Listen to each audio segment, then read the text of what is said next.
2 সপ্তাহ পরে আসো দেখবেন সব হচ্ছে। আর এটা তোমার গ্রেপ, ছোটটা গ্রেপ চেরি মিক্স করা। আর এটা ওই যে বাংলাদেশ এটা ছোট গুড়ি টমেটো হয় না ওইটা। আসসালামু আলাইকুম, আশা করি আপনারা ভালো আছেন। আমেরিকায় সামারে প্রবাসী বাংলাদেশিরা ওনারা বাড়ির পেছনে বা বাড়ির সামনের জায়গাটুকুতে সবজি বাগান করে থাকেন, অনেকটা শখের বাগান। দেশীয় সবজি ওনারা চাষ করেন। এটা আমি আমার আগের ভিডিওতেও আপনাদেরকে দেখিয়েছি। আমি এখন বর্তমানে যেখানে থাকি শার্লটে, ওখানে আমাদের প্রিয় একজন আঙ্কেল আছেন। উনি আমাদের যে কোনো প্রোগ্রামেই থাকেন বা এখানে যারা বাংলাদেশি ছাত্রছাত্রী ওনাদের যে কোনো সাহায্য সহযোগিতার প্রয়োজন হয় উনি হেল্প করে থাকেন। সো ওনার বাড়ির পেছনে উনি সুন্দর একটা বাগান করেছেন। সেই বাগানটি এখন আপনাদের সাথে শেয়ার করব। দেখুন যে বাংলাদেশিরা বাড়ির পিছনে বা বাড়ির সামনে যে ফাঁকা জায়গা থাকে সেখানে ওরা যে সবজি বাগান করে সেই বাগানগুলা কেমন হয়। আই হোপ আপনারা এনজয় করবেন। আপনারা অনেকেই প্রশ্ন করে থাকেন যে আমাদের দেশে যেরকম বাড়ির সামনে বা পেছনে আমরা সবজি চাষ করি, আমেরিকায় এরকম সবজি চাষ করা হয় কিনা। যেহেতু আমেরিকা শীতের দেশ বা তুষারপাত হয়, এখানে সবসময় চাষাবাদটা করা যায় না, কিন্তু সামারে যখন আবহাওয়া সুন্দর থাকে তখন কিন্তু এরকম সবজি চাষ করা যায়। আর বিশেষ করে বাংলাদেশিরা ওনাদের বাড়ির পেছনের ফাঁকা জায়গায় সুন্দর এরকম সবজি চাষ করে থাকেন। সেটাই এই ভিডিওতে আমি আপনাদের সাথে শেয়ার করছি। দেখুন টমেটো গাছে টমেটো ধরে আছে, আবার উনি টবে এখানে পুঁইশাক লাগিয়েছেন। নানা রকমের সবজি উনি চাষ করেছেন, যদিও অল্প অল্প করে, কিন্তু দেখা যায় যে সচরাচর আমাদের দেশে যে সকল সবজি উৎপাদিত হয় প্রায় ম্যাক্সিমাম সবজি উনি এখানে চাষ করেছেন।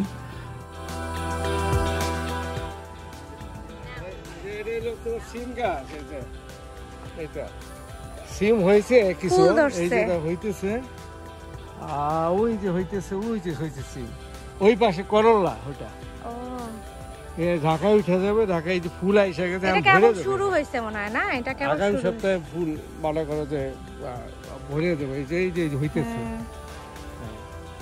আর এটা হলো তোমার এই যে শসা গাছ কাটছে। এটা শসা? হ্যাঁ হ্যাঁ।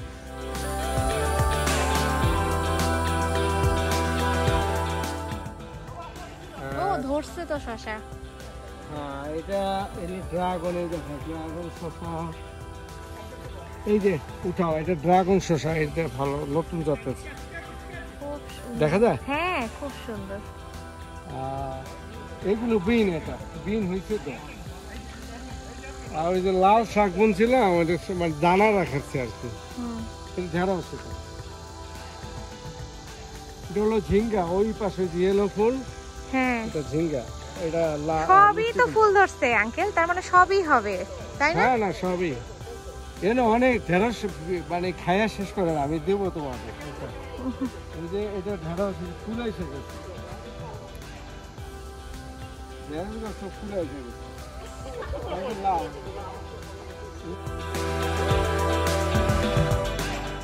এটা বোম্বাই মরিচ।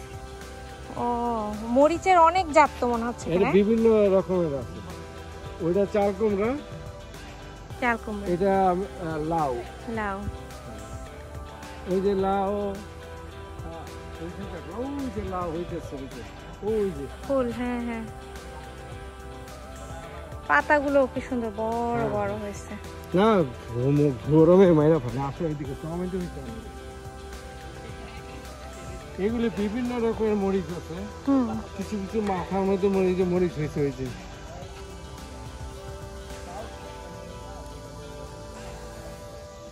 এই জায়গায় ভরা মরিচ গাছ, মাথায় ভরা। ও ভর্তি তো। হ্যাঁ আসলেই তো।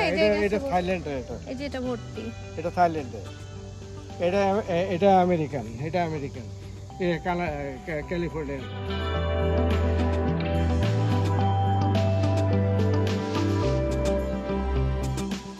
ঝাল, ও বাবা এইগুলি সবই ঝাল, এটাও ঝাল। এটা লোকাল বোম্বাই মরিচ এটা, আর ওইটা অনেক ঝাল।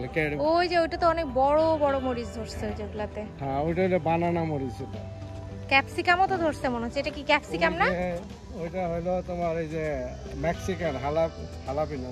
হ্যালাপিনো ওইটাই এটা না মিষ্টি আমার ভুল দিছে আর কি, আমি চাইছিলাম স্লিম যেটা, আচ্ছা। কিন্তু ওরা এটা হচ্ছে বেগুন। হ্যাঁ হ্যাঁ বেগুন জাপানি যেটা, যা এই যে বেগুন আসতেছে, ধরছে ছোট ছোট আর এই ফুল। যে এগুলো টমেটো আছে বিভিন্ন রকমের।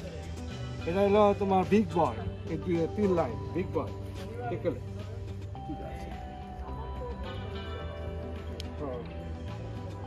বিগ বয় 3 লাইন, হ্যাঁ। এটা হলো ব্যাটার বয়, এটা বয় ব্যাটার বয়, বড় বড় হবে, সব বড় বড় হবে। 3 লাইন এখানে আমি 2 লাইন, 1 2 3 4 5 6, হ্যাঁ। এটা হলো তোমার জার্মান জনসন। এটা এগুলো সব চারা নিজেই কিন্তু আমি কিনি না, কিছু বানাইছি। এটা হলো তোমার লেমন, লেবুর মতো কালার হবে, বড় হবে। আর এটা ওই যে বাংলাদেশে এটা ছোট গুড়ি টমেটো হয় না, ওইটা, ওই যে বাসায় একটা লাল আছে দেখাবো। আর এটা হলো তোমার পিঙ্ক কালারের টমেটো। এটা 2 সপ্তাহ পরে আসো দেখবেন সব হয়েছে।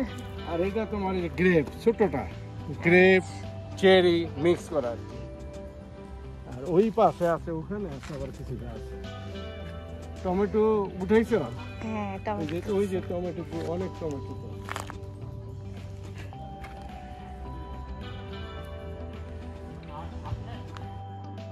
দেখুন একটা সুন্দর চেয়ার রাখা, উনি বিকেলবেলা এই জায়গাটায় বসেন। আর আমেরিকার মাটিটা আমাদের মাটির মতো এত উর্বর না, তাই এখানে আপনার আলাদাভাবে মাটি কিনতে পাওয়া যায়, বা সারযুক্ত মাটি, বা অনেক সময় অনেক কীটনাশক দিতে হয়, সেই অনুযায়ী আপনি মাটি কিনতে পাবেন। কারণ এই মাটিতে আমাদের যেই সবজি চাষ আমরা করি সেটা হবে না, তাই আপনাকে আলাদা করে যত্ন করে তারপর চাষ করতে হবে। আর সেটা ওয়ালমার্ট বা এখানে যেই সুপার শপগুলো সেখানে কিনতে পাওয়া যায়। আর বীজগুলো অনেক সময় বাংলাদেশে যে গ্রোসারি শপ আছে সেখানে এই বীজগুলা কিনতে পাওয়া যায়। আমাদের দেশ থেকে যারা এরকমভাবে আমেরিকায় এসে স্থায়ী হন, ওনারা দেশটাকে ধারণ করেন এবং দেশের যেই একটা এনভায়রনমেন্ট সেটা দেখা যায় ওনাদের বাসায় বেড়াতে আসলে আপনি সেই এনভায়রনমেন্টটা পাবেন, অর্থাৎ দেশীয় একটা আমেজ, সেটা দেখলেই ভালো লাগে। এটা হচ্ছে পিস ফলের গাছ। আমেরিকানরা মূলত বাড়ির সামনে ফলের গাছ লাগায় বা সামারে ফুলের গাছ লাগায়, কিন্তু ওরা সবজি চাষ বা সচরাচর এই কৃষিকাজ এগুলা করে না। আর ওরা যে ফুলের গাছগুলা লাগায় এটা নার্সারিকে বলে দেয়, নার্সারির লোকজন এসে লাগিয়ে দিয়ে যায়, অর্থাৎ ওরা নিজে থেকে কোনো কাজ বা কোনো কিছুই করতে হয় না। দেখুন টবে উনি খুব সুন্দর করে কচু গাছ লাগিয়েছেন, অর্থাৎ প্রতিটার ক্ষেত্রে উনি খুব যত্ন করে কৃষিকাজটা করছেন। ওনাকে জিজ্ঞেস করেছিলাম, উনি বলল যে প্রতিদিন আসরের নামাজের পর থেকে মাগরিবের নামাজের পূর্ব পর্যন্ত উনি এখানে পানি দেন বা এগুলার যত্ন নেন। আর যেহেতু এখনো বৃষ্টি হয় নাই, বৃষ্টি হলেই সবগুলা গাছে একদম পুরোপুরি ফলন শুরু হবে।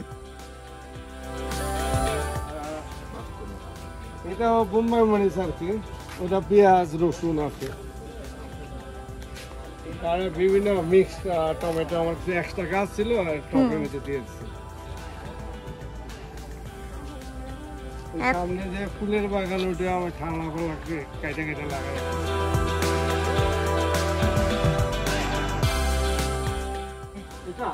হ্যাঁ, এটা 100 বছর আগে জাপানিজরা গিফট করছিল আমেরিকার ওয়াশিংটন ডিসিতে, ক্যাপিটালে, এই ফুলটা চেরি ফুল। এটা গাছটা হয়ে গেছে ইনশাল্লাহ। এটা দুর্লভ এই ফুলটা, মানে ওইটা দেখার জন্য ওয়াশিংটন ডিসি আমরা 1 সপ্তাহ ছিলাম ওই ফুলটা দেখার জন্য। তোরা যাও ভ্যাকেশনে যাও দেখি, এর নানান ধরনের ফুল আছে। ফুলের সময়টা আসলে না, এত ফুল খুবই সুন্দর। এখনো এই যে আপনার কত রকমের গোলাপ ধরে আছে, অনেক রকমের, সাদা, এটা সাদা, এটা সাদা, এটা গোলাপি। কিছু মানুষের ব্যবহার এত ভালো হয় বা এত সুন্দর হয় যে ব্যবহারেই আপনি মুগ্ধ হবেন বা বারবার ওনার কাছে যেতে ইচ্ছে করবে। আঙ্কেল হচ্ছে এরকম একটা মানুষ যে ওনার কাছে যেই আমরা আদর বা ভালোবাসা পাই, এজন্যই বারবার যাই। দেখুন যে উনি বাগান থেকে ওনার কিছু সবজি আমাদেরকে উপহার দিলেন, সেটা নিয়ে বাসায় আসলাম। খুব ভালো একটা সময় কাটলো। আজ এ পর্যন্তই। আপনারা ভালো থাকবেন। পরবর্তী ব্লগে আবারও কথা হবে। আল্লাহ হাফেজ।